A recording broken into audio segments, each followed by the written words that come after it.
أعوذ بالله من الشيطان الرجيم بسم الله الرحمن الرحيم نحمده ونصلي على رسوله اللهم صل وسلم. InsyaAllah tuan-tuan muliakan Allah SWT, pada pagi ini kita sambung lagi pembacaan hadis di dalam bab solah, iaitu di dalam bab amalan dan kelebihan masjid. Allahumma salli. Sayyidina Abu Umamah radhiyallahu an meriwayatkan bahawa Rasulullah sallallahu alaihi wasallam bersabda, pergi ke masjid pada waktu pagi dan pada waktu petang ialah termasuk dalam jihad di jalan Allah Subhanahu wa taala. Allahumma salli. Hadis riwayat Tabarani Majma' Az-Zawaid. Sayyidina Abdullah bin Amr bin As radhiyallahu an meriwayatkan bahawa apabila Nabi sallallahu alaihi wasallam memasuki masjid, baginda sallallahu alaihi wasallam membaca A'udzubillahil azim wa biwajhihil karim wa sultanihil qadim minasyaitonir rajim, yang bermaksud aku berlindung dengan Allah Subhanahu wa taala, Tuhan yang Maha Agung, dan dengan zatnya yang mulia dan dengan kerajaannya yang kekal daripada syaitan yang direjam. Nabi SAW bersabda, sesiapa yang membaca doa itu, maka syaitan akan berkata, dia telah terpelihara daripada godaanku sepanjang hari ini. Allahumma salli. A'udzubillahil azim wa biwajhihil karim wa sultanihil qadim minasyaitonir rajim. Hadis riwayat Abu Daud. Sayyidina Abu Sa'id Khudri radhiyallahu an berkata bahawa Rasulullah sallallahu alaihi wasallam bersabda, sesiapa yang mencintai masjid, maka Allah SWT mencintainya. Amin. Allahumma salli. Hadis riwayat Tabrani Majma' Az-Zawaid. Sayyidina Abu Darda radhiyallahu an berkata bahawa saya telah mendengar Rasulullah sallallahu alaihi wasallam bersabda, masjid ialah rumah bagi setiap orang yang bertakwa. Allah SWT telah menjamin untuk memberi ketenangan, rahmat dan melintas titian sirat untuk mendapat keredaannya dan terus ke syurga kepada orang yang telah menjadikan masjid sebagai rumahnya. Amin. Allahumma salli ala sayyidina Muhammad. Hadis riwayat Tabrani Bazzar Majma' Az-Zawaid.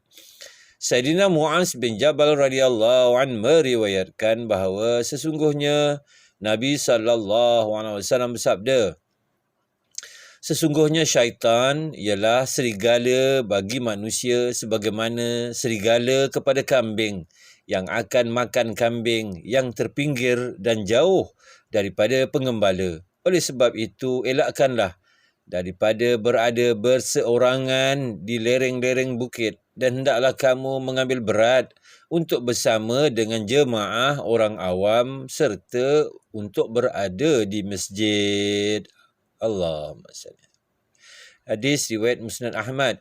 Sayyidina Abu Sa'id radhiyallahu an berkata bahawa Rasulullah sallallahu alaihi wasallam bersabda, apabila kamu melihat seseorang lelaki selalu pergi ke masjid, maka bersaksilah bahawa dia ialah seorang yang beriman. Kemudian baginda sallallahu alaihi wasallam membaca ayat innama ya'muru masajidallahi man amana billahi wal yaumil akhir, yang bermaksud hanya orang yang memakmurkan masjid-masjid Allah Subhanahu wa taala ialah orang yang beriman dengan Allah SWT dan hari kiamat. Allahu Akbar. Allahumma salli. Hadis riwayat Tirmizi. Sayyidina Abu Hurairah radhiyallahu an meriwayatkan bahawa Nabi sallallahu alaihi wasallam bersabda, apabila seseorang muslim mengambil tempat dalam masjid untuk solah dan zikir, maka pasti Allah SWT gembira dengannya sebagaimana sesebuah keluarga bergembira dengan kepulangan seorang daripada ahli keluarga yang telah lama berpergian. Allahumma salli. Hadis riwayat Ibnu Majah. Keterangan maksud daripada mengambil tempat dalam masjid ialah ada hubungan yang rapat dengan masjid dan selalu datang ke masjid. Masya. Sayyidina Abu Hurairah radhiyallahu an meriwayatkan bahawa Nabi sallallahu alaihi wasallam bersabda, sesungguhnya apabila seseorang itu menjadikan masjid-masjid sebagai tempatnya, yakni selalu berulang alik ke masjid, kemudian sesuatu urusan atau sakit telah menghalangnya daripada pergi ke masjid, kemudian dia pergi semula sebagaimana biasa, maka Allah SWT pasti bergembira dengannya sebagaimana bergembiranya sesebuah keluarga dengan kepulangan seorang daripada ahli keluarga yang telah lama berpergian. Allahumma salli ala Ibnu Khuzaimah. Sayyidina Abu Hurairah radhiyallahu an meriwayatkan bahawa Nabi sallallahu alaihi wasallam bersabda, sesungguhnya orang-orang yang selalu berkumpul di dalam masjid-masjid, mereka adalah tonggak masjid. Para malaikat menjadi teman yang duduk bersama mereka. Sekiranya mereka tiada di dalam masjid, maka para malaikat itu akan mencari mereka. Sekiranya mereka sakit, maka para malaikat akan menziarahi mereka.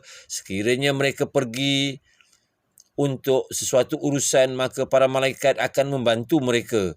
Nabi SAW juga bersabda, orang yang selalu duduk di masjid akan mendapat 3 perkara. Teman yang akan memberi apa-apa manfaat agama, atau dapat mendengar apa-apa kata-kata hikmah, ataupun mendapat rahmat Allah SWT yang sememangnya sentiasa dinanti-nantikan oleh setiap orang Islam. Amin. Allahumma salli ala sallam. Hadis riwayat Musnad Ahmad. Sayyidatina Aisyah radhiyallahu anha berkata, Rasulullah sallallahu alaihi wasallam telah memerintahkan supaya masjid-masjid dibina di setiap penempatan dan supaya masjid-masjid itu dibersihkan dan diletakkan wangi-wangian. Hadis riwayat Abu Daud. Sayyidina Anas radhiyallahu an meriwayatkan bahawa terdapat seorang wanita yang selalu membersihkan kotoran di dalam masjid. Beliau telah meninggal dunia dan berita pengkebumiannya tidak diberitahu kepada Nabi SAW. Baginda SAW bersabda, apabila ada sesiapa yang meninggal dunia dalam kalangan kamu, maka beritahulah kepadaku. Baginda SAW telah menyembahyangkan wanita itu di kuburnya dan bersabda, saya melihat wanita itu berada dalam syurga dengan sebab dia selalu membersihkan kotoran di dalam masjid. Allahumma salli Allah. Hadis riwayat Tabrani, Majma'uz Zawaid. Alhamdulillah, tuan-tuan mulakan Allah SWT. Mudah-mudahan apa yang kita dengar ini, Allah SWT kurniakan kita taufik dan hidayah, dapat kita amalkan dan sampaikan, insya-Allah. Kita tutup dengan tasbih kifarah. Subhanallah wa bihamdihi, subhanakallah wa bihamdika, asyhadu an la ilaha illa anta, astaghfiruka wa atubu ilaik.